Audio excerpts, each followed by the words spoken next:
मैथिली बोल्दो रहेछ बालनले भने धेरैको त्यो धारा प्रवाह हामी सुने भयौं हैन त्यो भनेकै मान्छेको अपेक्षा उहाँ जसरी आफूलाई त्यो मधेसको धरतीपुत्रको रूपमा बालन शाहले उभ्याउनु भयो त्यो आँट भनेको नेपाली राजनीतिमा नेपालको 250 वर्षको राजनीतिक इतिहासमा मधेसको एउटा छोरालाई देशको कार्यकारी भूमिकाको जिम्मेवारी दिन पर्छ र दिन हुन्छ भनेर जुन आँट राष्ट्रिय स्वतन्त्र पार्टीले देखायो फर द फर्स्ट टाइम 250-300 वर्षको नेपालको इतिहासमा कसैले पहिलोचोटि त्यो आँट भरोसा देखायो। यो आँट यो भरोसा कायम हुन सक्ला। हामी त ढुक्क छौँ उहाँ जित्नुहुन्छ भन्ने कुरामा हामी बीच कुनै दुविधा छैन।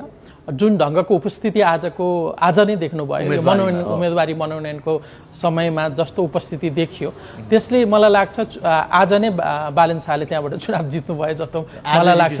आज जितिसक्नु भयो जस्तो लाग्छ त्यो उपस्थितिले नै देखायो।